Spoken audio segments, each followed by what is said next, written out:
श्री अविचलदास जी महाराज की जय।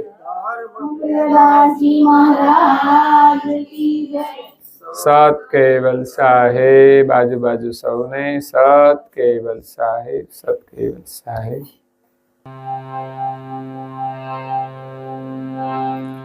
परम गुरु परम पति के प्यारा मिले गर्व संकट थी करे एवा गुरु आनंद में सुख करे परोपकार करन देह धारी दिव्य रूप सुंदर शोभार सार घनश्याम मूरत महाविशाल। सरस।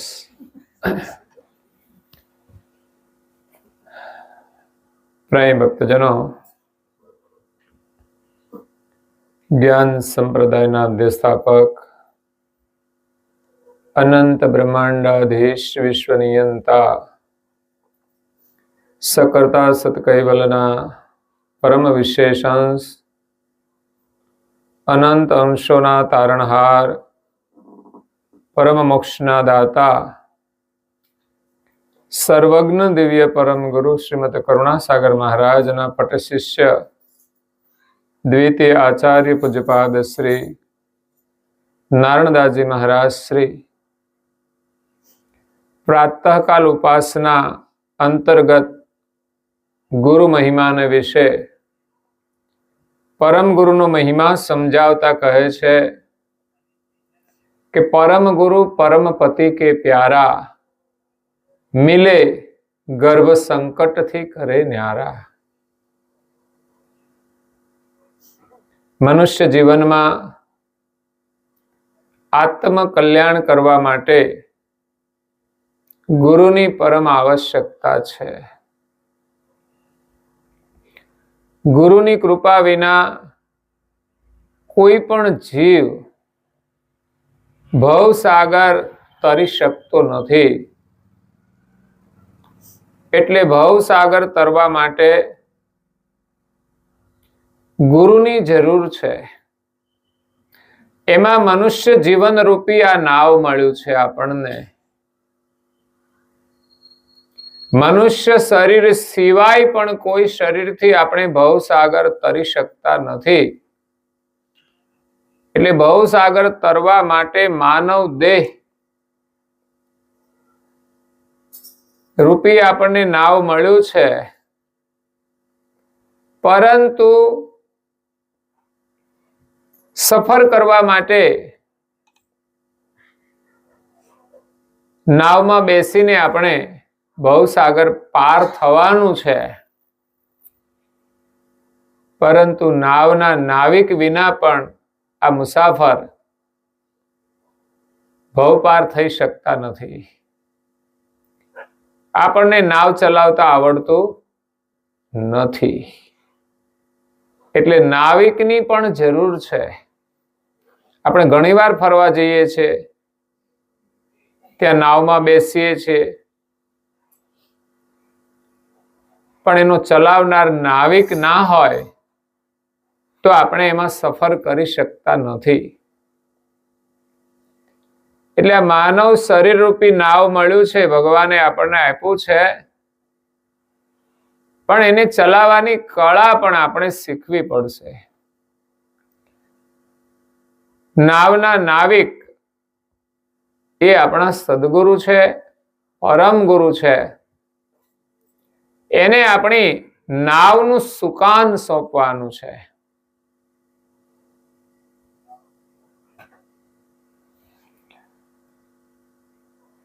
गुरुजी रे सोहागण नारी नो तमे संभाळो सुकान, जीवन नाव मारू जात्या जो लखान, जीवन नाव मारू जात्या जो लखान। जीवन रूपी नाव जात्या भटके छे एटले आपणुं सुकान એ આપણે સદગુરુને સોંપવાનું છે. પણ મોટા ભાગના મનુષ્ય પોતાની જાતે જ આ નાવ ચલાવે છે. એમાં ચારે બાજુ એ ગોથા ખાતા હોય છે. આપણે એમ માનતા હોઈએ છીએ કે મને બધું આવડે છે, તો પણ ક્યાંક ને ક્યાંક જેમ સમુદ્રની અંદર ભમરો હોય છે, એની અંદર એ નાવ ગોળ ગોળ ચક્રી મારતું હોય છે અને એની અંદર ડૂબી જતું હોય છે. એવી જ રીતે સંસારમાં અનેક પ્રકારની ભમરો છે, ભ્રમણાઓ છે. એમાં આપણે જાણવા છતાં પણ ફસાઈ જઈએ છીએ. નહીં તો આજે લોકો બધા શિક્ષિત છે, સમજદાર છે, છતાં પણ કોઈ સુખી નથી. કારણ કે સુખની પરિભાષા અલગ છે. આજે માણસ સાધનોથી સુખી છે, સગવડથી સુખી છે, પરંતુ સાચું સુખ એ સાધનોથી નથી. સાધનોનું સુખ તો પરાધીન છે. મળે તો સુખી, નહીં તો દુખી. અને ઘણીવાર તો સાધનો હોય તો પણ મનુષ્ય દુખી જોવા મળે છે. દુઃખ એક જ નથી હોતું કે જે આપણને સગવડથી જ મળે. સગવડ હોવા છતાંય, સંપત્તિ હોવા છતાંય માણસ દુખી હોય છે. અને મોટા ભાગના મનુષ્ય મનથી દુખી હોય છે. સગવડનું સુખ તો એક બાજુ રહ્યું, ઘરમાં બધી વ્યવસ્થા છે, પણ છતાંય મનથી દુખી છે. ઘરમાં બે વ્યક્તિ હોય, એનો મન મેળ ના હોય ને એટલે દુખી હોય. એ સગવડથી સુખ નથી મળતું, એ સમજણથી સુખ મળે છે.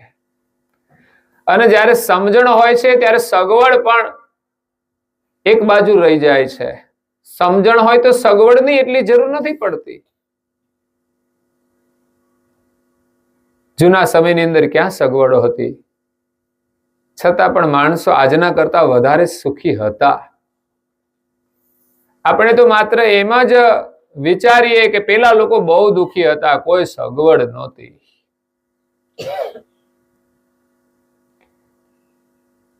પરંતુ જે પરિસ્થિતિ હોય એમાં જીવવાનો પણ એક અભ્યાસ હોય છે. હા, અત્યારે સારી પરિસ્થિતિ હોય અને પછી સગવડ ના મળે ને તો દુખી થઈ જવાય. જૂના સમયના લોકો આજે વ્યવસ્થામાં રહે છે, એ હવે જૂની વ્યવસ્થામાં નહીં રહી શકે, કારણ કે અભ્યાસ બદલાઈ ગયો. પણ છતાંય લોકો બહુ સગવડની આશા નથી રાખતા. જૂના લોકો એ જે પરિસ્થિતિ હોય એમાં જ જીવતા હોય છે. અને ગામડામાં ગમે છે, એવું નહીં કે શહેરમાં જવું છે. એ અહીંયા રહી શકે ને ત્યાં સુધી તો અહીંયા જ રહેતા હોય છે.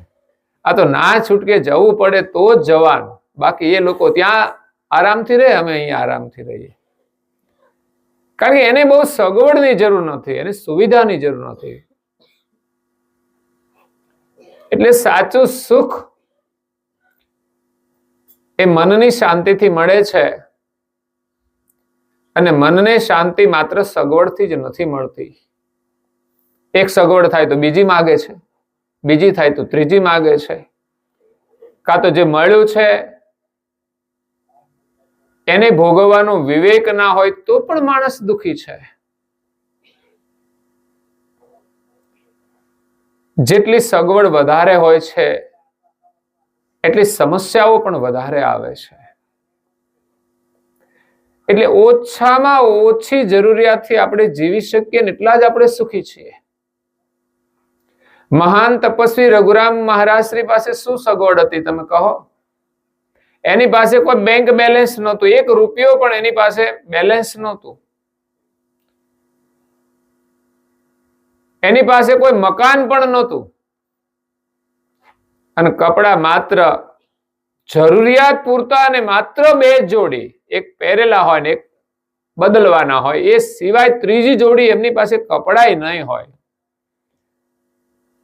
તો પણ એ સુખી હતા. અને સુખી છે એનું પ્રમાણ શું છે? આપણે તો માત્ર વિચાર એક બંગલો છે, ગાડી છે એટલે આ લોકો સુખી છે બસ.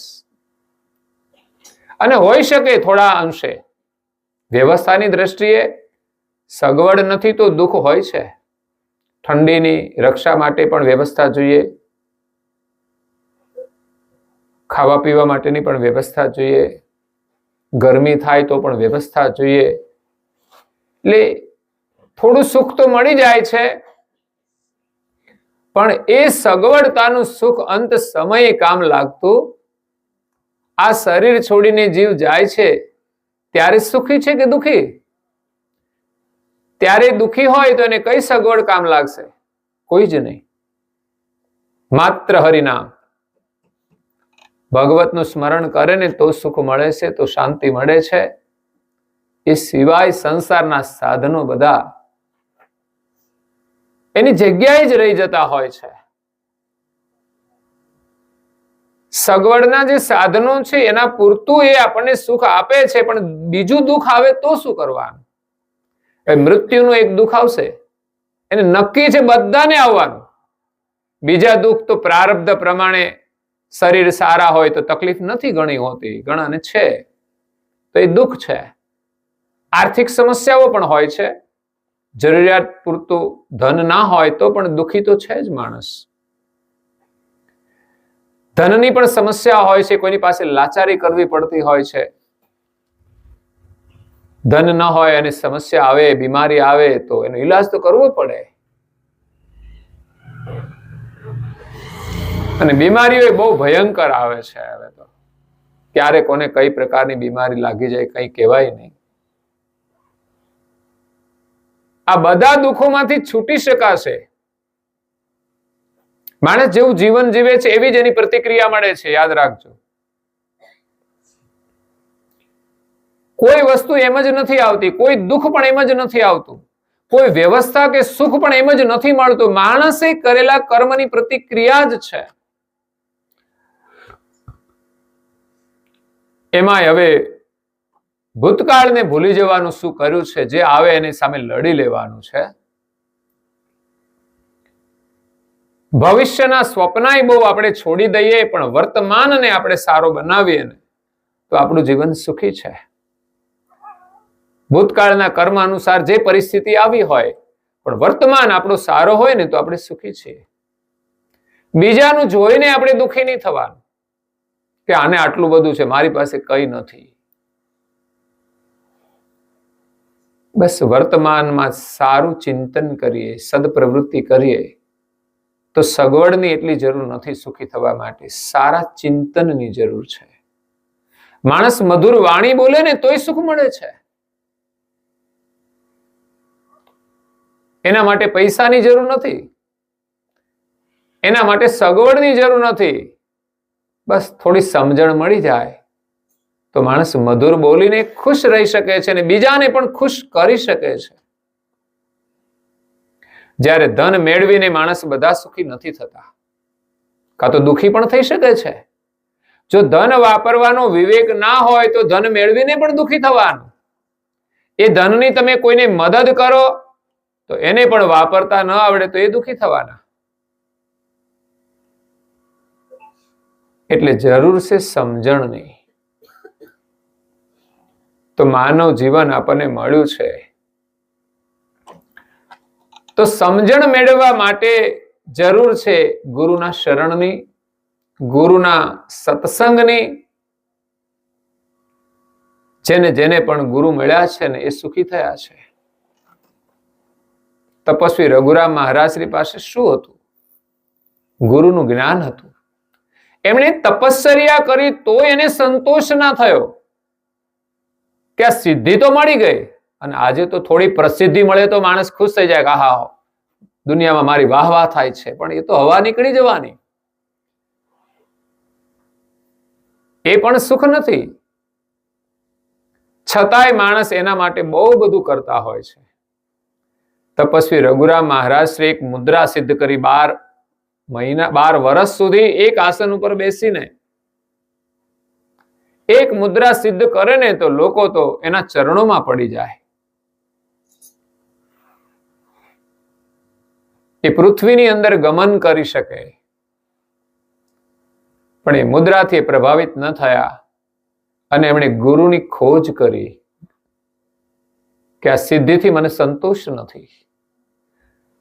જેમ સિદ્ધિથી સંતોષ નથી એમ દુનિયાની સમૃદ્ધિ મળી જાય તો પણ શું છે, આખર તો છોડીને જવાનું.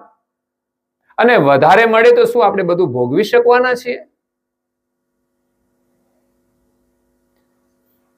જરૂરથી વધારે મળી જાય તો પણ આપણે એને ભોગવી નથી શકવાના. ભોગવવાની પણ મર્યાદા છે, એનો અતિરેક થાય તો પણ માણસ દુઃખી થઈ જાય.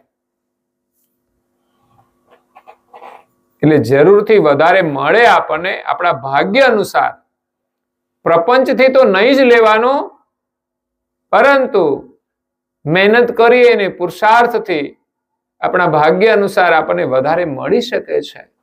તો જેમ આજે ભાગ્યથી વધારે મળ્યું છે એમ આપણે ભાગ્યનું નિર્માણ કરીએ. એ જે કંઈ મળે એનો સદુપયોગ. માણસને બુદ્ધિ મળી હોય તો પોતાના માટે તો વાપરે જરૂર પૂરતી, પણ એ સિવાય અન્યને પણ આપણે ઉપયોગી થઈ શકીએ છીએ, માર્ગદર્શક બની શકીએ છીએ.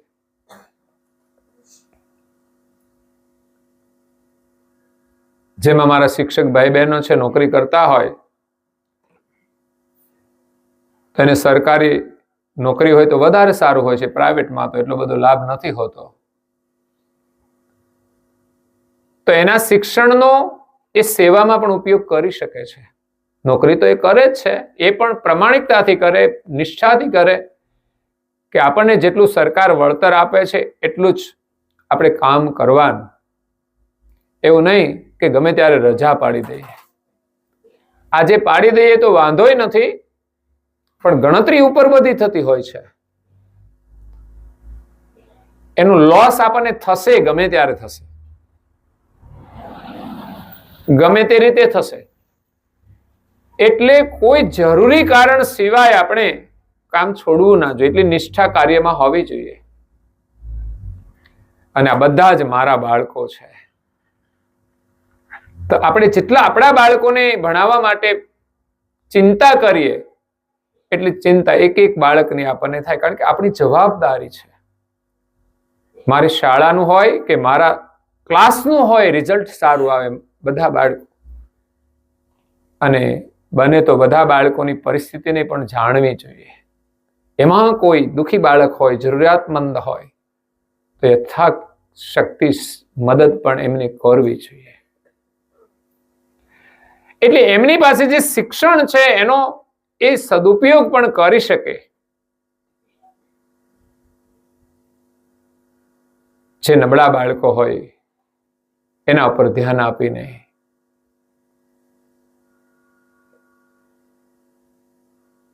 આજે તો ટ્યુશનનું મહત્વ વધારે છે, તો આપણે સેવા પણ કરી શકીએ છીએ, માત્ર વેપાર નહીં. તો એમાંથી આપણને સુખ મળશે, સુકૃત મળશે. અને સુકૃત જ માણસને સુખ આપે છે.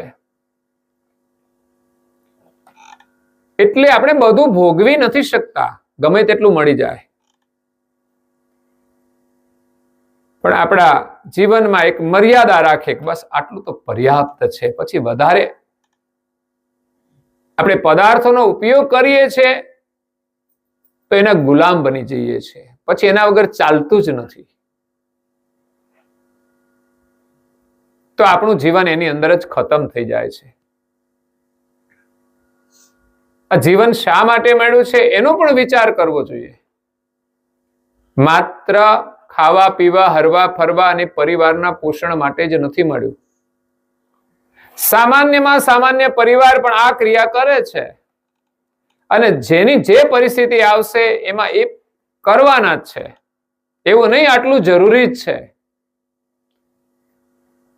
પ્રારબ્ધ અનુસાર પરિસ્થિતિ આવે છે તો આપણે એને આધીન થઈને રહીએ છીએ.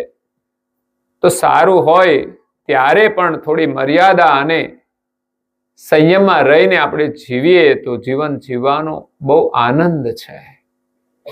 અને તો જ આપણને આપણા આત્મકલ્યાણ માટે સમય મળશે.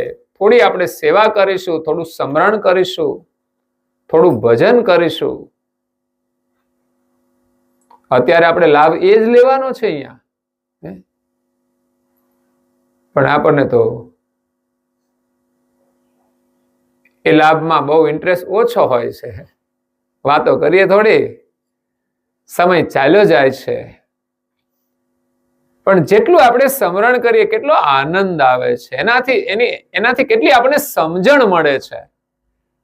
ભગવાનના ગુણગાન ગવાય છે, એનું સ્મરણ તાજું થાય છે, આપણું મન પવિત્ર બને છે. કારણ કે મન તો છે ને નવરું જ નથી રહેતું. સવારે ઉઠો ત્યાંથી તે રાત્રે સુઈ જાઓ ત્યાં સુધી 1 સેકન્ડ માટે આરામ નહીં કરતું હોય, અને રાત્રે ઊંઘી જઈએ તો પણ એ થોડો થોડો ધંધો તો કરી જ લેતું હોય છે. તો એ મન મલિન થાય કે ના થાય? થાય છે. સંસારના તમામ વિચારોથી મન મલિન પણ થાય છે, નિર્બળ પણ થાય છે. માત્ર ને માત્ર પવિત્ર વિચારોથી મન આપણું શુદ્ધ બને છે અને મજબૂત પણ બને છે. સત્ય વિચારો. એટલે આ ક્રિયાઓ અવશ્ય આપણે કરવી જોઈએ, પણ ગુરુની કૃપા વિના આ કશું થઈ શકતું નથી. જાણે છે આખી દુનિયા, પણ જે કોઈ ગુરુના શરણમાં જાય છે, એમાં શ્રદ્ધા રાખે છે, ત્યારે જ એ કાર્ય કરવા માટે દ્રઢ સંકલ્પ કરે છે. વિશ્વાસ આવે તો જ કાર્ય થાય છે. એટલે અહીંયા નારણદાસજી મહારાજ શ્રી ગુરુ મહિમાની અંદર પરમ ગુરુનો મહિમા સમજાવે છે. કારણ કે ધર્મ જગતની અંદર આપણે કોઈ પણ સાધના કરવી હોય તો ગુરુની પરમ આવશ્યકતા છે. જીવન કેવી રીતે જીવવું એના માટે પણ ગુરુના જ્ઞાનની જરૂર છે. અને આ શરીર આપણને મળ્યું છે, માનવ શરીર, એનું મૂલ્ય શું છે એને સમજવા માટે પણ ગુરુની જરૂર છે. અને આ શરીરમાં રહીને આ શરીરને ચલાવનાર આપણે કોણ છીએ એને ઓળખવા માટે પણ ગુરુની જરૂર છે. આધ્યાત્મિક યાત્રા કરવા માટે ગુરુના માર્ગદર્શન સિવાય આપણે એક ડગલું પણ ભરી શકતા નથી. આજે સામાન્ય શરીરની બીમારીઓ હોય ને, તકલીફ થાય તો ડોક્ટર પાસે જવું પડે કે ના જવું પડે? જવું પડે છે.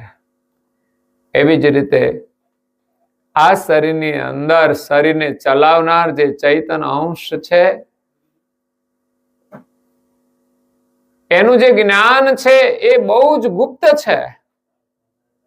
આપણે પોતાને જાણવાના છે. પોતાને જાણ્યા ને તો સમજવાનો આ શરીરની સંપૂર્ણ રચના આપણને ખ્યાલ આવી જશે, અને આપણે કેવી રીતે આ શરીરમાં રહેવાનું એનો પણ ખ્યાલ આવશે. જે ઘરની અંદર જે વ્યક્તિ રહેતી હોય એને પોતાનું જ ભાન ન હોય તો કેવી રીતે જીવન જીવી શકે? કોઈ માણસ નશામાં હોય, ભલે બંગલામાં રહેતો હોય, પણ ધમાલ કરતો હશે, એને પત્ની સાથે કેવી રીતે વર્તન કરવું એ પણ ખબર નહીં હોય. બાળકો ની હાજરીમાં એ શું કરે છે એ પણ એની ખબર નહીં હોય. ગમે તે માણસ વર્તન કરે છે. તો આજે આપણે બધા જ માયાના નશામાં છીએ. યાદ રાખજો, આપણે બધું જ ઉચિત નહીં કરતા હોઈએ. કેટલું જરૂરી છે ને કેટલું બિનજરૂરી. હા, કદાચ આપણે વધારે ખોટું નહીં કરતા હોઈએ, પણ જરૂરી અને બિનજરૂરીનો વિચાર કરીશું તો પણ આપણું જીવન વ્યર્થ થઈ જશે. બિનજરૂરીમાં આપણે આપણો સમય ખર્ચી નાખીશું તો આ શરીરમાં આપણે કોણ છે એનું ભાન નહીં થાય. અને સાચું સુખ એ પોતાના સ્વરૂપમાં રહેલું છે, નહીં કે બહારની વ્યવસ્થામાં. પણ છતાંય આપણી એક ભ્રાંતિ છે, એક સગવડ ને સુખ તો સગવડમાં જ છે. 4-wheel ગાડી હોય તો અહીંયા આવવામાં અનુકૂળતા રહે, પણ ન હોય તો એ પણ આવી જાય છે થોડી તકલીફ વેઠીને. પણ એ બહુ મોટું દુઃખ નથી. પણ આ શરીર છોડીને જવાનું થશે ત્યારે કઈ ગાડીમાં જઈશું? એની કોઈ વ્યવસ્થા? આ ગાડી તો કામ લાગશે. એ તો એનું શરીર છોડીને જશે ને પછી એ શરીરને એ ગાડીમાં બેસાડીને નહીં લઈ જાય. બોલો, હું તો કહું છું જેની જે વ્યવસ્થા હોય ઘરની એમાં લઈ જવા જોઈએ ને. ફેસિલિટી વાળા એમાં લઈ જાય. ચાલો કેમ તો ભાઈ એની પાસે સગવડ છે તો એ ગાડીમાં બેસાડીને લઈ જઈએ. પણ કોઈને લઈ જવાતા નહીં. લઈ જાય તો ફરક શું પડે છે? કોઈ ફરક નથી પડતો. એટલે એક જ ગાડી રાખી બધાના માટે સરખી જ.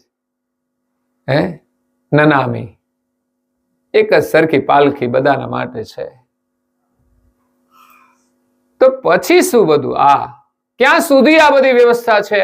તો થોડા સમય માટે. આમ જોઈએ તો આપણું જીવન છે ને સ્વપ્ન જેવું છે.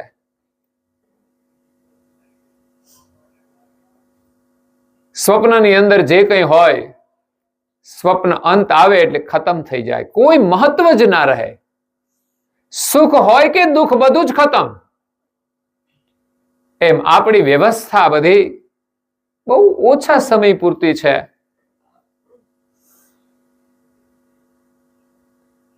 માણસની જરૂરિયાત હોઈ શકે અને ઈચ્છાઓ પણ હોય. જીવન છે તો ઈચ્છાઓ પણ છે, જીવન છે તો જરૂરિયાત પણ છે. એક મકાનની જરૂરિયાત છે, પણ માણસને એટલાથી સંતોષ છે? એની સાથે બીજું મકાન થઈ જાય તો ભાડે આપી દઉં ને તો મારી આવક વધી જાય. આ આપણી મહત્વાકાંક્ષા છે. ઈચ્છા નહીં, જરૂરિયાત નહીં, પણ મહત્વાકાંક્ષા. માણસ એમાં દુઃખી છે. આપણે ભાડું આવશે, આપણી આવક પણ છે પ્લસ ભાડું આવશે, એમાં રહેશે. એની પરિસ્થિતિ કેવી છે? તો કે એની જે આવક છે એમાંથી ભાડું ખર્ચાશે. હું તો કહું છું એટલી આપણને ઉદારતા હોવી જોઈએ. ભગવાન મને એક મકાનની જગ્યાએ જો બીજું મકાન આપે ને તો હું કોઈ પણ મારા રિલેશન વાળાને એમાં રહેવા આપીશ. મકાન તો તમારું જ છે, પ્રોપર્ટી તમારી. માત્ર એટલી જ સેવા કરવાની કે કોઈને આપણે રહેવા આપીએ, પણ નહીં આપી શકીએ. ઇન્કમ જ આપણે વધારવી છે. એનાથી શું થશે? બીજાની પાસે નથી રહેવાનું મકાન, આપણી પાસે ઘરનું છે અને બીજું થયું બીજાની પાસે નથી અને ભાડે રહેવાનું છે. એને આવકમાંથી ખર્ચો કરવાનો છે. આપણે આવક વધવાની, ચાલો ભાડે આપી દો, ચાલો. પણ એની આવક આવશે એને કોઈ સેવામાં વાપરશો તમે? કે આ જેટલી આવક આવે એટલી આપણે સેવા કરવાની, પણ નથી કરી શકતા. આપણને એમ કે 50 લાખનો ફાયદો થાય તો સેવામાં કેટલા વાપરીએ?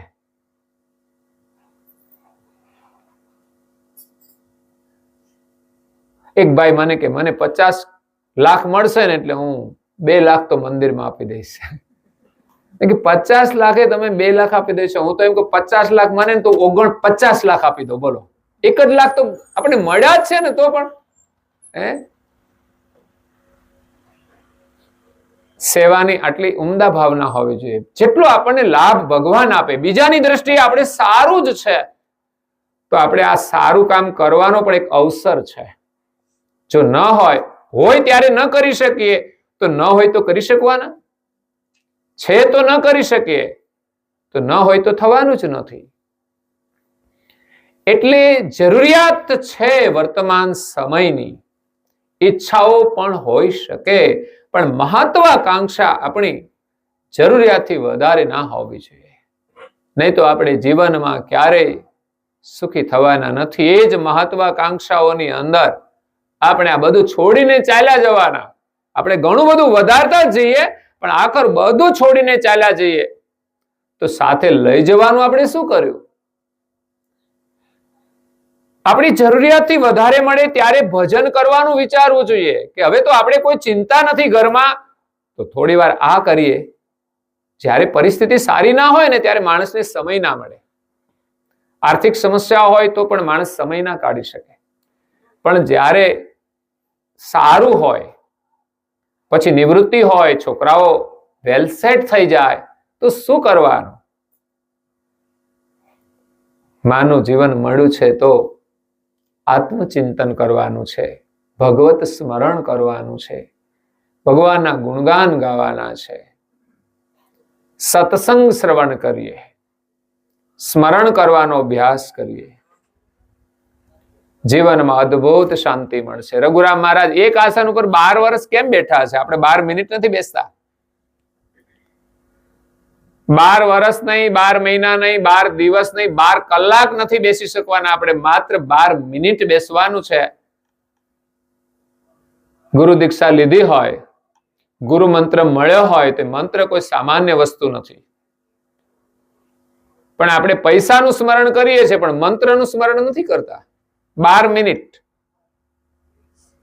કરતા હોય તો સારું કહેવાય. એક માળા પરમ ગુરુની આજ્ઞા અનુસાર તો આપણે વધારે કરવું જોઈએ, પણ એક માળાથી આપણે શરૂઆત કરવી જોઈએ.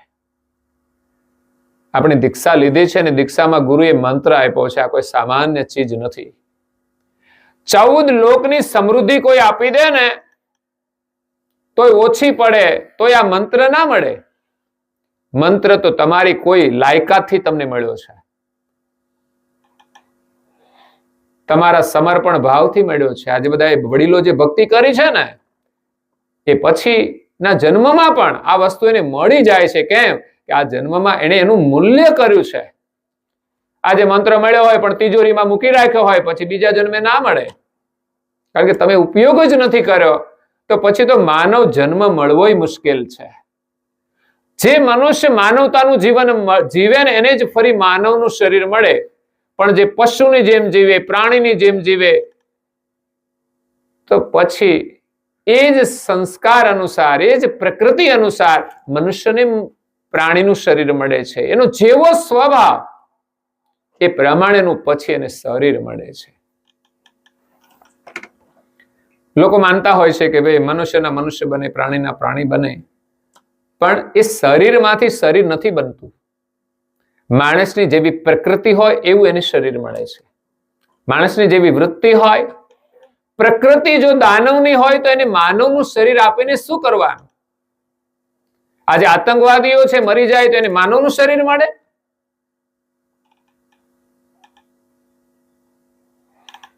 એને એવા જ હિંસક પશુ બનાવે, કારણ કે હિંસક છે. અને એ પણ હિંસાના શિકાર બને. હિંસક બનીને પણ હિંસાના શિકાર બને, કારણ કે અનેક લોકોને એને શિકાર કર્યા છે. એટલા વખત એને એવા જન્મ ધારણ કરવા પડશે. એટલે માનવ શરીર મળ્યું છે, એનું મૂલ્ય આપણે કરવાનું છે. ભાગશાળી છે મનુષ્ય શરીર મળ્યું છે, અને બીજું આપણું ભાગ્ય છે કે પરમ ગુરુનું શરણ મળ્યું છે. આજે દર્શન કરવા મળે ને તો એ આપણું સદભાગ્ય છે. એમની વાણી સાંભળીએ ને એ પણ સદભાગ્ય છે. આ જીવનની સાચી મૂડી છે. વાણી અને વિચાર એ આપણા જીવનની મૂડી છે. એનાથી મનુષ્ય સુખી થશે.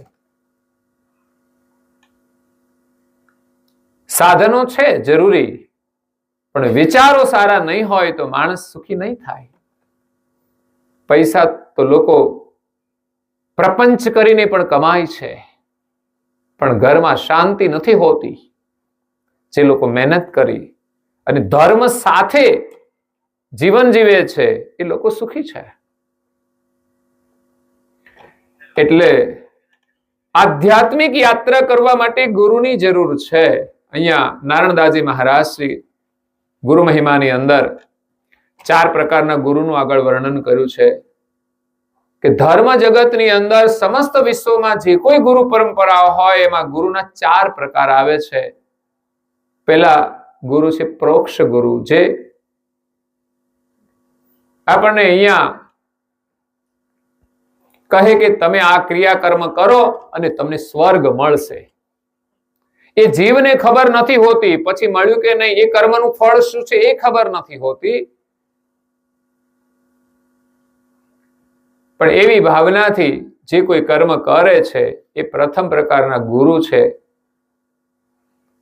બીજા પ્રકારના ગુરુ છે એ તાય ગુરુ છે, જે આ શરીરની અંદર દેવી તત્વોની ઓળખ આપતા હોય છે કે આપણા શરીરની અંદર અલગ અલગ જગ્યાએ દેવોના તત્વો કાર્ય કરે છે.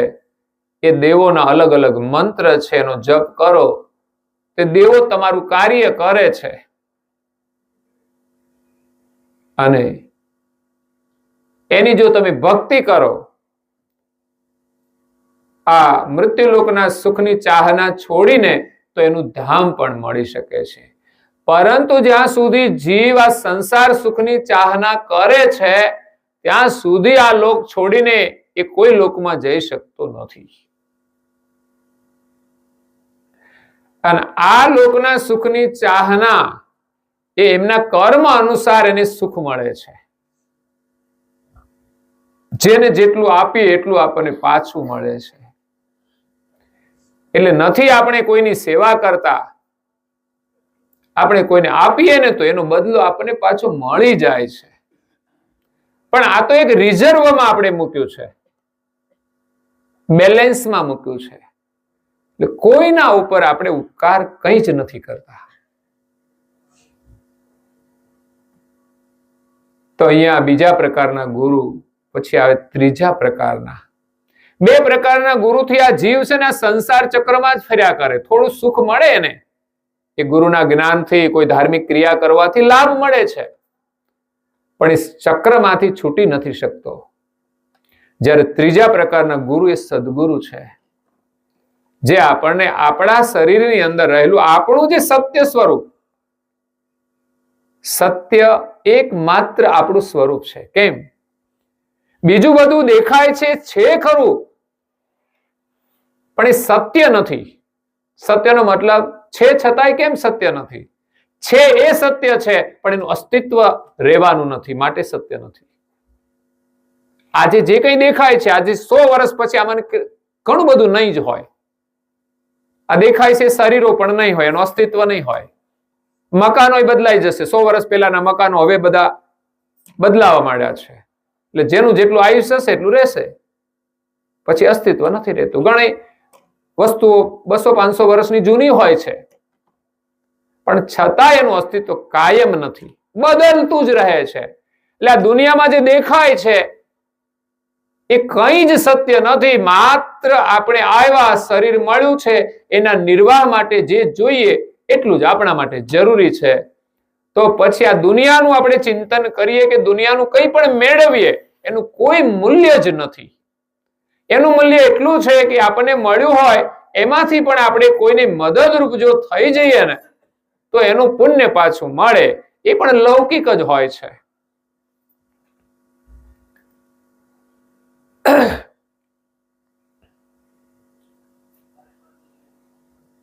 તો આ સંસારની અંદર સત્ય આ બધા જ શરીરોને ચલાવનાર એક તત્વ જે અંદર ચાલી રહ્યું છે, જે આપણે પોતે જ છીએ, જે વિચારી રહ્યા છીએ, જે જાણી રહ્યા છીએ, જે અનુભવી રહ્યા છીએ, પણ આપણે પોતાને જાણતા નથી. આ દુઃખની વાત છે.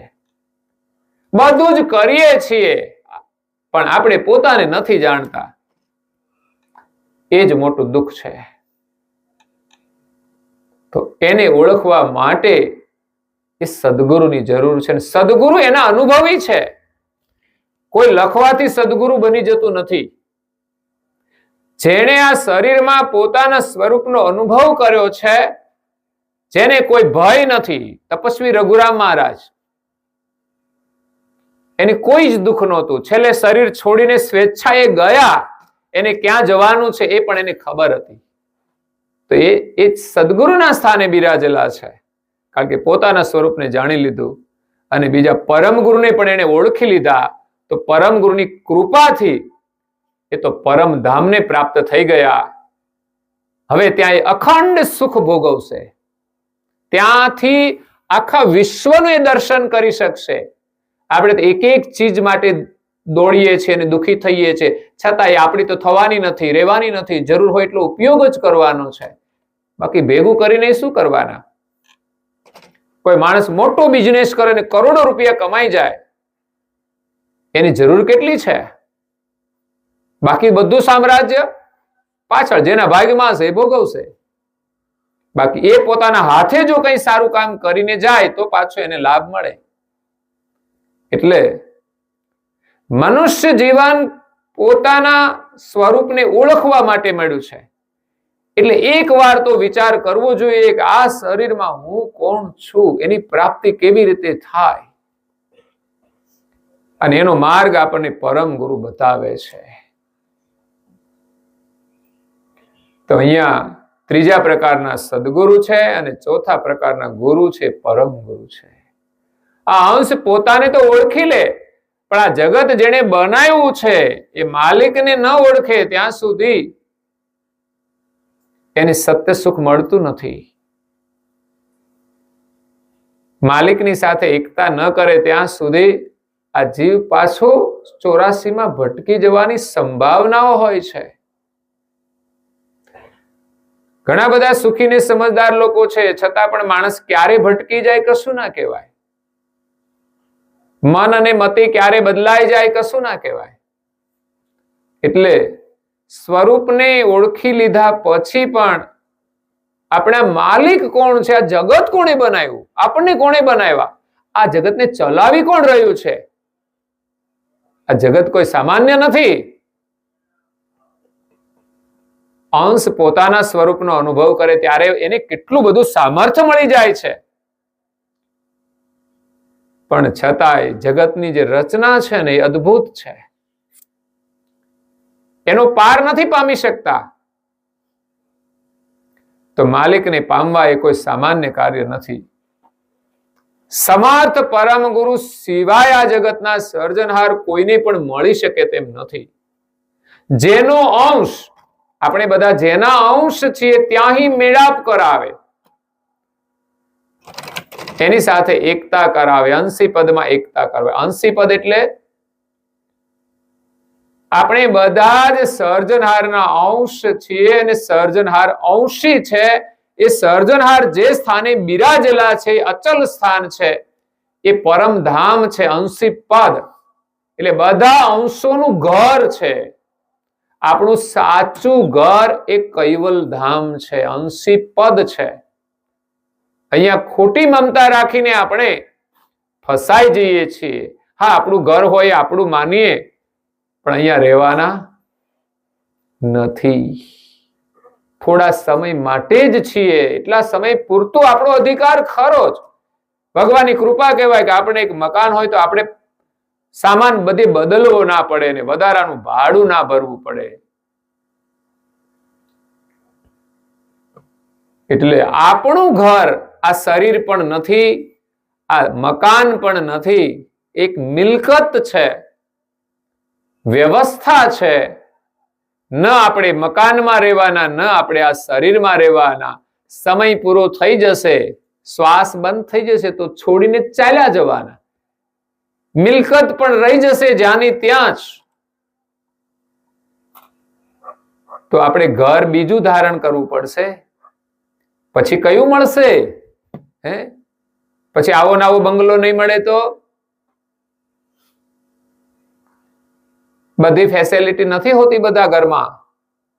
આ મનુષ્યનું શરીર છે, આમાંથી પ્રાણીમાં જાય. પ્રાણીનું શરીર સારું પણ હોઈ શકે, પણ ઘણા કૂતરા જોઈએ છે કેટલા બધા લટકતા હોય છે, દર્દમાં સબળતા હોય છે. કૂતરા શાંતિથી બેસે નહીં, નવરા બેસે તો લડ્યા જ કરે, એકાબીજાના બચકા ભરતા હોય. એ લડવામાં ઘણા બધા લુલા થઈ જતા હોય છે, 4 માંથી 3 પગે હાલતા હોય. આપણને દયા આવે, પણ એનો ધંધો જે નવરા બેસે ને તો એ શાંતિથી ના બેસે, એટલે એ દશા થાય છે. એટલે અહીંથી કૂતરાના શરીરમાં જાય, ફેસિલિટી ના હોય તો દુઃખી તો થવાના જ ને. અહીંયા આપણે સુખીથી રહ્યા હોઈએ અને પછી બીજા શરીરમાં કંઈ પણ અગવડ પડે તો સમજવાનું આ જીવ તો દુઃખી થવાનો છે. જીવનો જે પ્રકૃતિ સ્વભાવ છે ને બધામાં સરખો છે. બધાને સુખ ગમે છે, કોઈને દુઃખ ગમતું. તો આપણે જ ફરનારા છીએ, યાદ રાખવાનું. આપણે એમ માનીએ કે આપણને તો કઈ ખબર નથી, ભૂતકાળમાં ક્યાં હતા અને ભવિષ્યમાં ક્યાં જઈશું, ભગવાન જાણે. આજે મજા કરી લઈએ, પણ આજે મજાનો સમય પૂરો થતા વાર નહીં લાગે. અને આ જીવ છે એ બીજા શરીરોની અંદર ફરતો રહે છે. માનવતાનું જીવન જીવીશું તો માનવ શરીર મળશે, એ ઉત્તમ છે. અને એમાંય ઉત્તમ પ્રકારે જીવન જીવીએ કે પરિવારની અંદર આપણે તો બધા પ્રેમથી રહીએ. ઘણીવાર પરિવારોમાં એટલી સમસ્યાઓ છે, લોકોને જીવતા નથી આવડતું. માનવ શરીર આપ્યું છે અને પરિવાર આપણો છે, એની સાથે શું લડવાનું હોય? એની સાથે તો માત્ર પ્રેમ જ હોય, પણ છતાંય સમજણ બધાની સરખી નથી હોતી. જડતાઓ હોય છે, અજ્ઞાનતા હોય છે, મહત્વાકાંક્ષાઓને લઈને લડતા હોય છે. શા માટે લડવા? પરિવારથી કઈ વસ્તુ મહત્વની નથી હોતી. અને એટલે તો માણસ સંપત્તિ એમના માટે ખર્ચી નાખે છે, એના માટે પરિવાર માટે લડાઈ નથી કરતા. પણ આજે પરિવારમાં લડાઈ ના હોય તો કોઈની સાથે લડાઈ થઈ જાય છે. તો આવા ઝઘડાઓ જોઈને આપણને દુઃખ થાય કે માણસને ધર્મની સમજ હોવી જોઈએ, ધર્મનું જ્ઞાન હોવું જોઈએ. માણસની પાસે જેટલું ધર્મનું જ્ઞાન છે ને એટલું એનામાં ત્યાગ ભાવ વધારે હોય છે. એ બીજાના માટે જ જીવશે. ઘરમાં તમે જોજો, આપણા વડીલો આપણા માટે જ જીવશે. એનું શરીર કામ નહીં કરે ને તો એ કામ કર્યા જ કરશે. એટલી ત્યાગ ભાવના છે. અને અત્યારની યુવા પેઢી કોઈના માટે નહીં કામ કરે, બસ કામ માટે લોકો લડશે. મારે શું કે છે એને કરવું જોઈએ. એકબીજા માટે ત્યાગ ભાવના નથી હોતી. એ દુઃખ છે. એટલે પરમ ગુરુ આપણને આપણા ઘરે લઈ જશે, એની ઓળખાણ કરાવશે, એની ગતિ આપશે. અને જ્યાં સુધી સૃષ્ટિ રહેશે ત્યાં સુધી આપણે અખંડ આનંદ કરવાનો છે. પણ અખંડ આનંદ કરવો હોય તો ખંડિત આનંદ છોડવો, એનો અભ્યાસ છોડવો પડે ને આજથી અખંડ આનંદ કરવાનો અભ્યાસ ચાલુ કરવો પડે. તો આપણે 15 મિનિટ કરીએ તો અકળામણ થવા માંડે, તો પછી અખંડ આનંદ કેવી રીતે કરવો? નિરંતર સ્મરણ. રઘુરામ મહારાજે 12 વર્ષ સુધી એક આસન ઉપર બેસીને કઈ સ્થિતિ પ્રાપ્ત કરી હશે, એક વિચારવા જેવું છે. એ લેવા જેવું છે, એ માર્ગે જવા જેવું છે. બાકી કોઈ વસ્તુ છે ને મુશ્કેલીમાં કામ નહીં લાગે. અત્યારે તો આખી દુનિયામાં તોફાનો ચાલતા હોય છે, કેવાય વિસ્ફોટ થાય, બધું હવા થઈ જાય, ક્યારેક ક્યાંક શું થઈ જાય છે. હવે લોકો આશા લઈને જ બેઠા હોય ને, એને ખબર હોય કે મારે ત્યાં આવું થશે, કઈ બોમ્બ ધમાકો થઈ જાય છે, બધું અસ્તવ્યસ્ત થઈ જાય, કોઈ પરિવાર નષ્ટ થઈ જાય, કોઈ બેહાલ હાલતમાં જીવે, એની કેવી દશાઓ થાય છે લોકોની. સુખના સાધનો હોવા છતાંય ક્યારે દુઃખ ટપકી પડે કશું કહેવાય નહીં. આ તો સુકૃત જ આપણને બચાવી શકે છે. બાકી અહીંયા ગમે ત્યારે ગમે તે થઈ શકે છે, પણ સુકૃત જેનું છે ને એનો વાળ પણ વાંકો નહીં થાય. એટલે પરમ ગુરુ આવ્યા છે આપણને કૈવલ્યનો લક્ષ્ય આપવા માટે અને ગતિ આપવા માટે. એનું લક્ષ્ય મળી જવો ને એ પણ આપણું અહોભાગ્ય છે, એ બધાને ના મળે. પરમ ગુરુ આવ્યા છે, 14 લોકમાં ગયા, પૃથ્વી પર 7 દીપોમાં ગયા, પણ જે અધિકારી હશે એને જ આ લક્ષ્ય મળ્યો છે. અને મળી ગયા પછી પણ આપણે બેસી રહીએ ને તો કોઈ મહત્વ નથી. આપણે એનું મૂલ્ય કરવું જોઈએ કે આપણને કેટલો અમૂલ્ય લક્ષ્ય, જે ઋષિમુનિએ આ ગતિ મેળવવા હજારો વર્ષ તપસ્યાઓ કરી છતાં ના મળી, અને પરમ ગુરુ આવ્યા ને ત્યારે એ ઋષિમુનિઓને આ જ્ઞાન આપ્યું ને તરત એને એક્સેપ્ટ કરી લીધું છે. કારણ કે એને તો આગળ જ યાત્રા કરવી હતી. તો આપણને મળ્યું છે, તો આપણે પણ જેટલી થઈ શકે એટલી આ જીવનમાં આ સાધના કરી લેવી જોઈએ, સ્મરણ કરી લેવું જોઈએ. આપણે અડધો કલાક ભજન કરીએ તો ના થાય, પણ આપણે કથા બંધ કરીને વાતો કરવાનું પસંદ કરીએ. બોલો, એમાં આપણને રસ પડે. વાતો કરવી જોઈએ, કારણ કે આપણે એકબીજા મળ્યા હોય તો વાતો તો કરવી જોઈએ ને. પહેલા એવું હતું કે મળતા ત્યારે જ વાતો થતી, પછી થતી, અને હવે તો કેટલી ફેસિલિટી છે, તમે અહીંથી ગયા પછી પણ વાતો કરી શકો છો. એટલે આપણે ભજન કરવું જોઈએ. સગવડ જે વ્યવસ્થા છે, ફેસિલિટી, એનો પણ આપણે ઉપયોગ કરી લેવો જોઈએ. વાત તો ફોનથી કરી લઈશું. અરે હવે તો કેટલી સરસ સગવડ, ખાલી વાત નહીં, મળી શકાય છે. અને એ અહીં નજીકમાં નહીં, દૂર સુધી. પેલા કેવું હતું, ટેલિફોન હતા શરૂઆતમાં, પણ બિલ આવતું હતું, અને એસટીડી કોલ હતા, એમાં તો આપણે ઘડિયાળ સામે ધ્યાન રાખીને ફોન કરવો પડે કે બસ વાત થઈ ગઈ, કટ. અત્યારે અનલિમિટ વાતો, એટલે માણસ એમાં સમય વધારે પણ બગાડે છે. બોલો, આ અનલિમિટ ને જો લિમિટ હોત ને તો હજુ વાતો ઓછી થઈ જાય ને આપણે બીજું કામ કરી શકીએ. પણ અનલિમિટ ને લઈને બિનજરૂરી વાતોમાં લોકો કલાક સમય કેમ જાય ખબર જ નહીં પડતી. બોલો, કલાક ફોન ઉપર વાત એટલે કેટલી કહેવાય? લોકોને ભજનમાં બેહાડ્યા હોય ને તો કલાક ના બેસે. જેટલી ફોનમાં વાતો કરે ને એટલી ભગવાન સાથે ધ્યાનમાં વાતો લોકો નથી કરતા. જેમ ફોનમાં રસ છે, ફોનમાં વાતો કરતા આવડે છે ને, એમ અભ્યાસ કરીએ ને તો ધ્યાનમાં બેસીને ભગવાન સાથે વાતો કરતા પણ આવડી જાય. એના માટે સત્સંગ સાંભળવો પડે. ગુરુ મહારાજનો જે મહિમા છે એના ગુણગાન કરવા પડે. આ ગુરુ મહિમાનો પાઠ છે એ જ ઘરમાં નહીં થતો હોય, લ્યો રોજ કરવો જોઈએ. નારણદાસજી મહારાજ શ્રીએ પરમ ગુરુની ઓળખાણ આપી દીધી છે ગુરુ મહિમાની અંદર. અને એનો જો પાઠ આપણે કરીએ તો સમજવાનું એનો મહિમા આપણી અંદર સમજણમાં આવશે અને એનું દર્શન આપણને થશે. આ મહિમા જાણીશું તો જ પરમ ગુરુનો આપણને અનુભવ થશે. હજુ તો આપણે પાઠ નથી કરી શકતા તો એનો મહિમા કેવી રીતે જાણી શકીએ? તો નારણદાસજી મહારાજ શ્રીએ જે અનુભવ કર્યો છે એનો મહિમા જાણીને આપણને આપ્યો છે, તો આપણે એનો પાઠ કરવો જોઈએ. આપણા ઘરમાં આપણા બાળકોને, હું કોઈ રોજ ના કરાવી શકો તો રવિવારે રજા હોય ને તો એવો નિયમ બનાવીએ કે ચાલો અઠવાડિયામાં એકવાર તો આપણે પાઠ કરીએ અને બાળકોને પણ કરાવીએ. જે બીજી લાઈફ છે, ઝડપી લાઈફ છે, તો એમાં આપણે યુક્તિથી પણ કામ કરી શકીએ. તો ઉપાસના છે ને બહુ મહત્વપૂર્ણ છે. સ્મરણ, ગુરુ મહિમાનો પાઠ, પરમ ગુરુ કોણ છે એની આપણને ઓળખાણ થશે, એમના પ્રત્યે આપણે ગૌરવ થશે, એનું સ્મરણ થશે, એનું ધ્યાન થશે. એટલે પરમ ગુરુ કૈવલ્યનો લક્ષ્ય લઈને આવ્યા છે, આપણા નિજ ઘરનો સંદેશ લઈને આવ્યા છે, જે ઘર આપણે ભૂલી ગયા છીએ. અને કહ્યું પરમ ગુરુ પરમ પતિ કે પ્યારા. પરમ ગુરુ કોણ છે?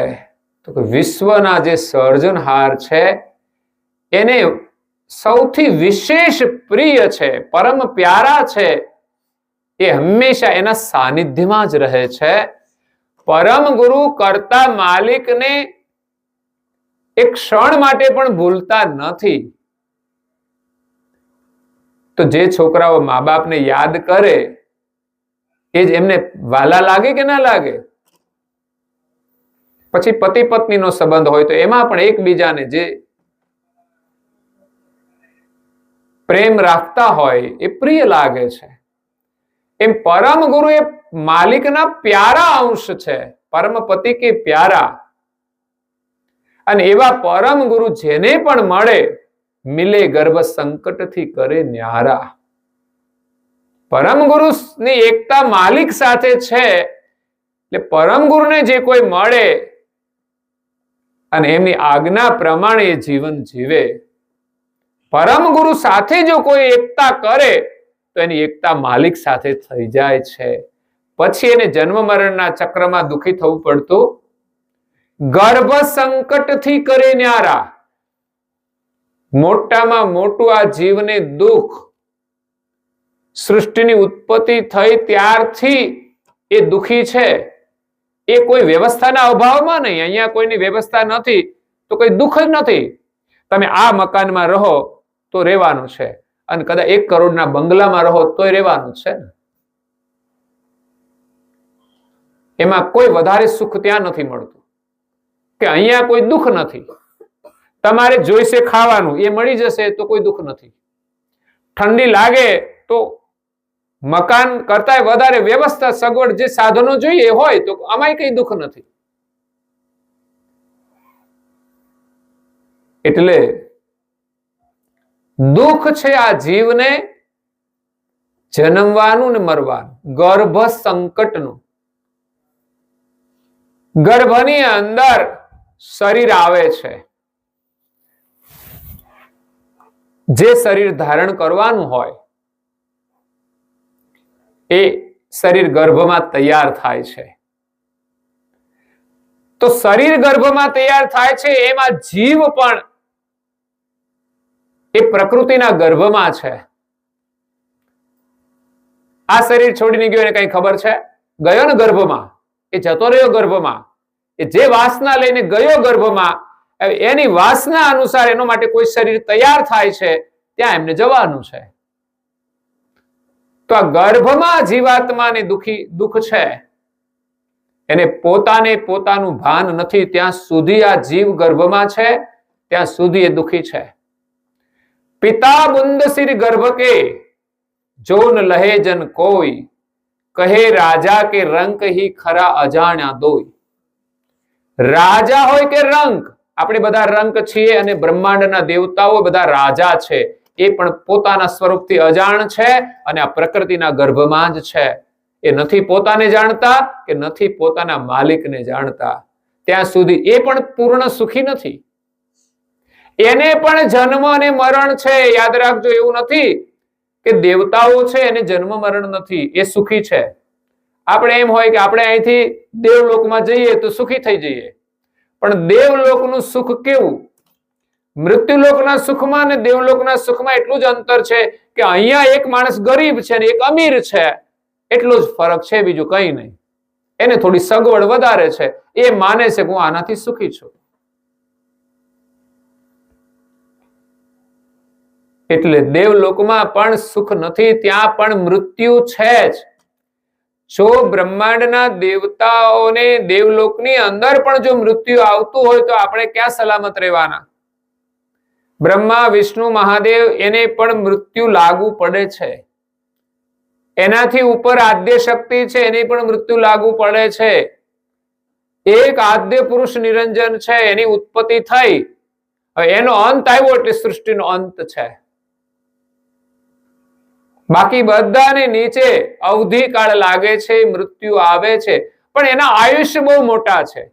આપણે 50-60 વર્ષ કે 100 વર્ષમાં મૃત્યુ આવે, કે 200-500 વર્ષ કોઈ વૃક્ષમાં જાય તો મૃત્યુ આવે, જ્યારે એને હજારો વર્ષ વીતી જાય પછી મૃત્યુ આવે છે. એટલે આ મૃત્યુના દુઃખમાંથી છૂટવાનું છે. હકીકતમાં તો આપણે તો અજર અમર છીએ, ચૈતન છીએ, આપણું તો મૃત્યુ થતું જ નથી, તો પણ દુઃખી છીએ. મૃત્યુ કોનું થાય છે? શરીરનું થાય છે. આપણે તો શરીર છોડી દઈએ છીએ, પણ છોડવામાં તકલીફ તો પડે છે ને. આપણે એમ જ કહીએ છીએ આનું મૃત્યુ થયું. આનું એટલે જે નામ ધારણ કર્યું છે એને જ આપણે કહીએ છીએ ફલાણા બેન કે ફલાણા ભાઈ નું મૃત્યુ થયું.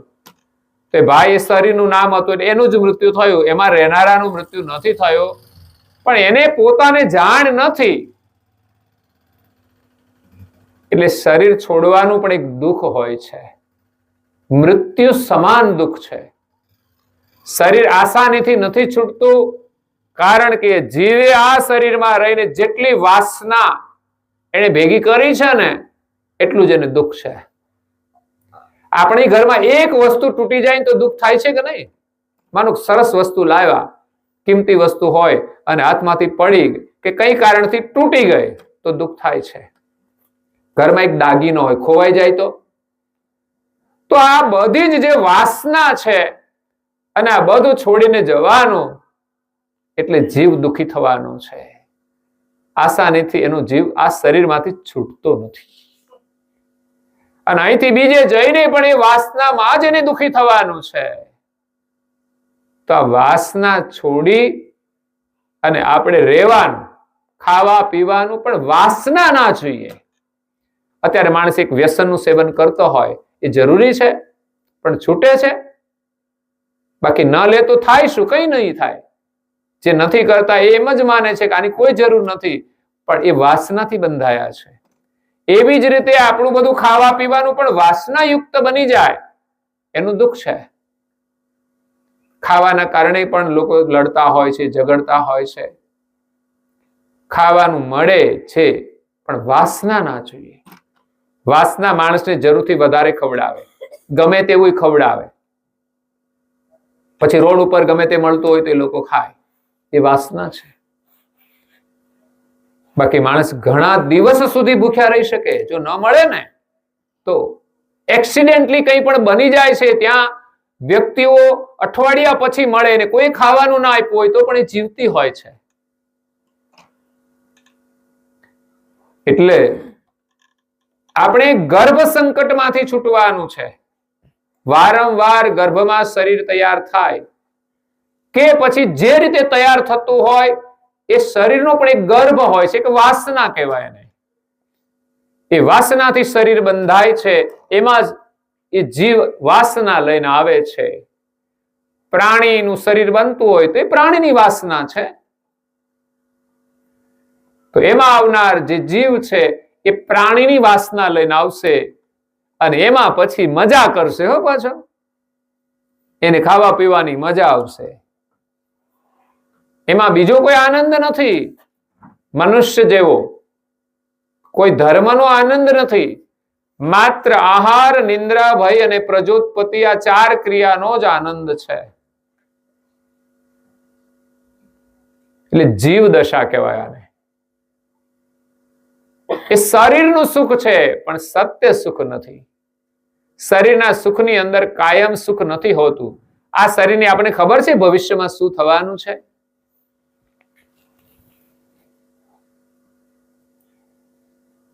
કોઈ વ્યક્તિનું શરીર સારું જ હોય પણ ભવિષ્યમાં એક્સિડેન્ટલી પગ જતા રહે છે. એને ખબર પણ નહીં હોય કે મારા પગ ભવિષ્યમાં જવાના છે, મારા પરાધીનતા આવશે.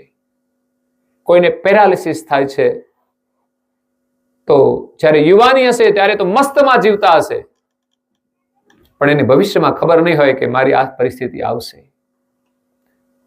અત્યારે લોકો ધામધૂમથી લગ્ન કરે છે પણ ઘણા લોકો છૂટાછેડા લેતા હશે ને, એને લગ્ન થયા ત્યારે ખબર નહીં હોય કે સમય જતા આવી પરિસ્થિતિ આવીને ઊભી રહેશે. એટલે સંસારના સુખની પરિસ્થિતિ એ સ્થાયી નથી.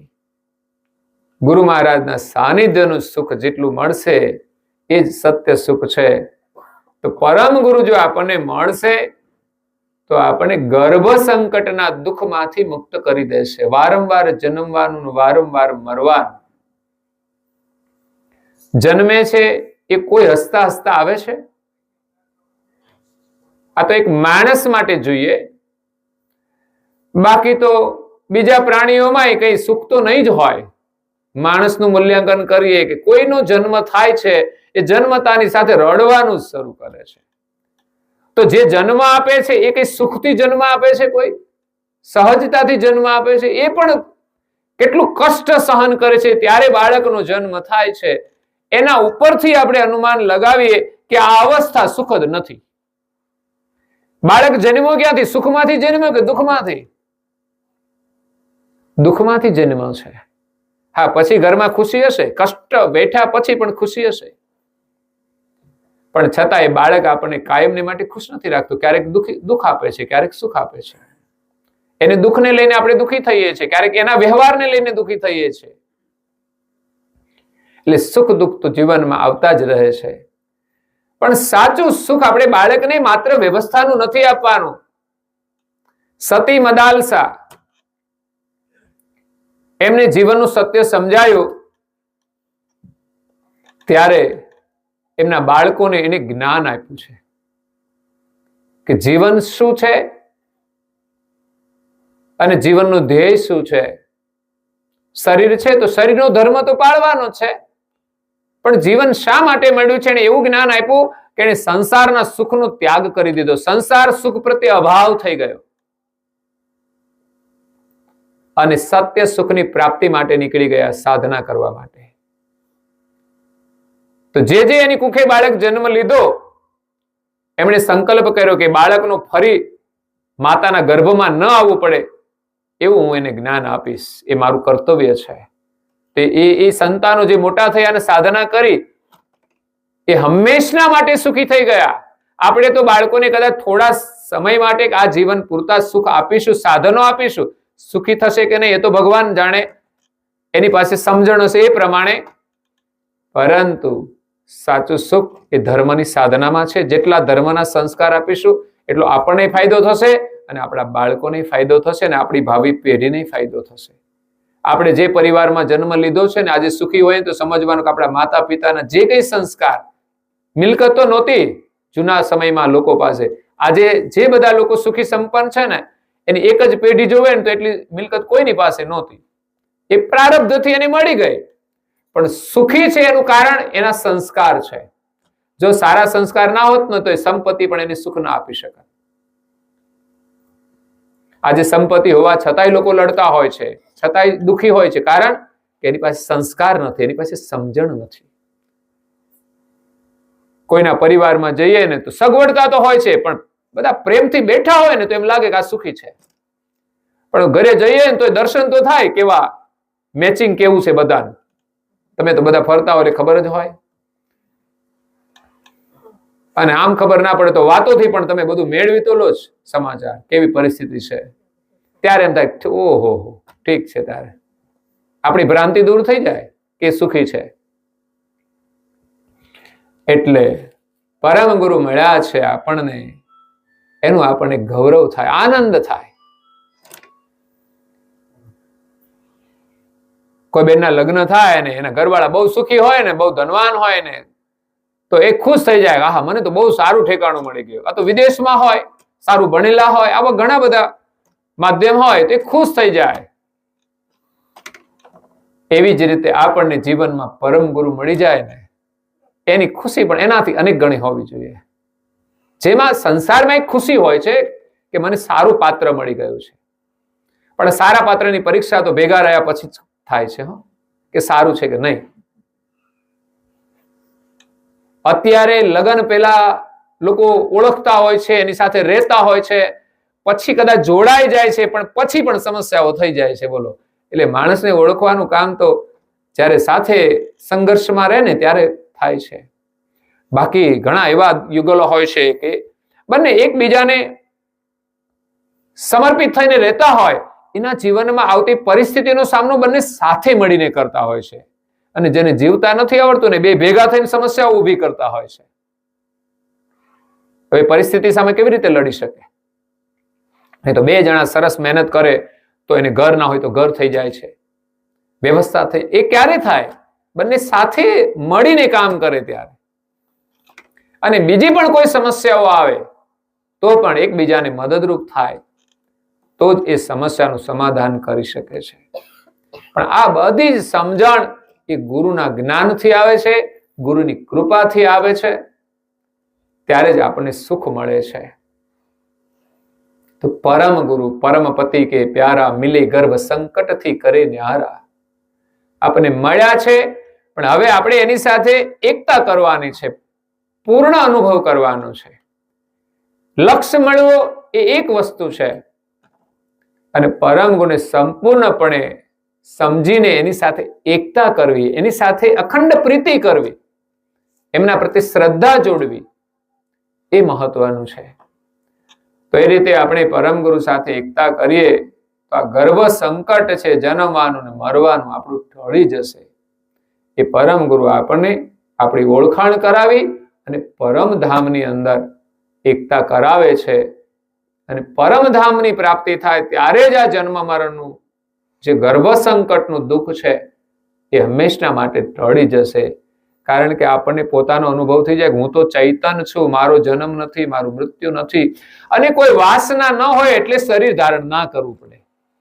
એટલે વાસનાઓને વધારવાની નહીં, ઓછી કરવા પ્રયાસ કરો મનુષ્ય જીવનમાં. જેટલી વધારશો એટલા શરીર વધારે ધારણ કરવાના. અને સંસાર સુખમાં તો ક્યાંય, શરીર સુખમાં તો ક્યાંય સુખ છે નહીં. સાચું સુખ એનાથી ઉપર છે. શરીરનું દુઃખ આવે તો પણ જ્યારે આપણને આત્માનું સુખ મળે છે ત્યારે દુઃખ રહેતું જ નથી. કોઈ દુઃખ જ નથી રહેતું. અત્યારે ઈચ્છા પ્રમાણે ન થાય તો માણસ દુઃખી છે. હવે શું થઈ ગયું, ન થયું તો કઈ જરૂરી નથી. એટલે અહીંયા પૂજ્ય શ્રી નારાયણદાસજી મહારાજ શ્રી અદ્ભુત ગુરુ મહિમાનું વર્ણન કર્યું છે. સવારે તો આપણે પાઠ કરવાના જ છીએ. આ પારાયણ છે, એક શ્રદ્ધાંજલિ છે. તો એની અંદર પરમ ગુરુની ઉપાસના થાય, ઉત્તમ શ્રદ્ધાંજલિ છે. એટલે જ હું કહું છું, આપણે પુસ્તિકા લઈને પણ પાઠ કરીએ, એટલો પણ પવિત્ર વચનોનો પાઠ થાય તો એક સંસ્કાર તો બને છે. એકવાર કાર્ય કરો એટલે, પણ એ વાણીનું ઉચ્ચારણ કરવાથી આપણી વાણી પણ પવિત્ર બને છે. એ વાણી આપણે એકવાર ઉચ્ચારી છે, આપણી અંદર આવી છે, એટલે પછી એક બીજ વવાય ને જેમાંથી એક છોડ બને ને એમાં પછી અનેક બીજ લાગે, એવી જ રીતે આનું ધીમે ધીમે ધીમે ઉદય થશે. ફરી પાછો આવો કંઈક પ્રસંગ મળે, વાતાવરણ મળે, તો ધીમે ધીમે એનો વિકાસ થતા થતા એનો આપણને વધુમાં વધુ લાભ મળે છે. એટલે અહીંયા શ્રદ્ધાંજલિ કાર્યક્રમ છે, તો શ્રદ્ધાંજલિ તો આપણે કાર્યક્રમ દ્વારા આપીએ છીએ, પણ ખાસ આ પરિવારને એનો લાભ મળે એના માટે આ કાર્યક્રમ છે. સદગત આત્માને શ્રદ્ધાંજલિ ત્યારે મળે કે જ્યારે પરિવારને એનો લાભ મળે. એવું નહીં કે આપણે માત્ર એના માટે ક્રિયા જ કરવાની છે. તમે એનો જેટલો લાભ લો એટલી જ એને શ્રદ્ધાંજલિ પ્રાપ્ત થાય છે. આત્મા ખુશ થશે. પરમ ગુણ આશીર્વાદથી તમે જેટલા સુખી થશો એટલી જ આત્માને પ્રસન્નતા મળશે. તમારા જ ઘરમાં તમારો જ બાળક સારું કાર્ય કરે તો તમે ખુશ થાવશો કે નહીં? તો તમે જો સારા કાર્યથી ખુશ થાવ, એમ એ સદગત આત્મા તમને છોડીને તો ગયા છે, પણ હજુ તમારી સાથેનું જે ઋણાનું સંબંધ રિલેશન છે, એ તમે એના પાછળ જે કંઈ સારું કામ કરો એનાથી એ ખુશ છે, અને પછી પણ જેટલું કરો એનાથી પણ એ ખુશ રહેશે. એટલે આ કાર્યક્રમ માત્ર એમના પૂરતો નથી, અહીંયા જે કોઈ આવે સગા સંબંધી બધાના માટે લાભરૂપ છે. એટલે આવતીકાલે તો ગુરુ મહિમા કરીશું જ, પણ આ ઉપાસના આપણા જીવનનો એક ભાગ છે. આપણા જીવનમાં જરૂરી પ્રવૃત્તિ છે, એટલે અવશ્ય કરવી જોઈએ. એમાંથી થોડી શરૂઆત કરવાની. મેં કહ્યું ને, રોજ ન સમય મળે તો સપ્તાહની અંદર પૂર્ણિમા છે તો એ દિવસે વ્રત કરવું જોઈએ. એ દિવસે આ સંપૂર્ણ સવારની ઉપાસના, સાંજની ઉપાસના, થોડું ધ્યાન, થોડું ગ્રંથનું વાંચન, આટલો સમય તો આપણે કાઢી જ લેવો જોઈએ. એ સમયે વધારાની બધી જ પ્રવૃત્તિ સ્ટોપ. કોઈને ત્યાં જવાનું નહીં, કશું જ કરવાનું નહીં. બીજું આપણે જે જરૂરી હોય કામકાજ ઘરમાં એ કરવાનું. એ સિવાય પૂર્ણિમાના વ્રતની બધી જ પ્રવૃત્તિ એક દિવસ માટે થવી જોઈએ. એનો પ્રભાવ આપણા પરિવારમાં એવો ઊભો થાય કે બાળકો પણ એ વ્રત કરતા થઈ જાય. જે આપણા બાળકો હોય છે છતાં એને જે વિધિ પણ ના આવડતી હોય, તો આપણે શું કર્યું જીવનમાં? તો આ શરૂઆત બાળકને નાનાથી કરાવો તો હજુ ભણવા ના બેસે ને ત્યાં બધું આવડી જાય. જે વિધિ તો પછી ભણવા જાય એટલે ધીમે ધીમે આપણે એને અઠવાડિયામાં એકવાર આ ઉપાસનામાં બેસાડીને અભ્યાસ કરાવીએ. મોટો થતા થતા જેમ ભણવામાં એ આગળ શીખતો જાય, આગળ વધતો જાય, એમ ધર્મ કાર્યમાં પણ એટલો જ એ આગળ વધવો જોઈએ. આપણા ધર્મનું જ્ઞાન એને હોવું જોઈએ, આપણને પણ હોવું જોઈએ, એનું ગૌરવ પણ હોવું જોઈએ. તો આ સાથે અહીંયા આપણો સમય થાય છે તો કથાને વિરામ આપીએ છીએ. આગળની કથા આપણે આવતીકાલે શ્રવણ કરીશું. અસ્તુ સત કેવલ સાહી. જય. કોણ બોલાવશે ઘરના સભ્યમાંથી?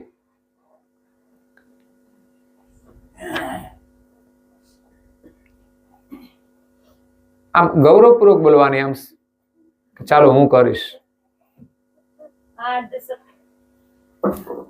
आज सकल स्वराज गणेश कैवार करता की जय. श्री कृष्ण साई महाराज की जय. परम गुरु श्रीमद करुणासागर महाराज की जय. पूज्य श्री नारायणदास जी महाराज की जय. वीराचार्य महाराज की जय. श्री सब संतान की जय. श्री सब देवान की जय. श्री ज्ञान संप्रदाय की जय. श्री गुरु गादी सालसापुरी की जय. श्री कैवल धाम की कथा सत्संग पूर्णावती का सत कैवल साहेब. 3 વાર પગે લાગવાનું છે, ખોળામાં ખુલ્લા હાથ રાખીને. સત કેવલ સાહેબ.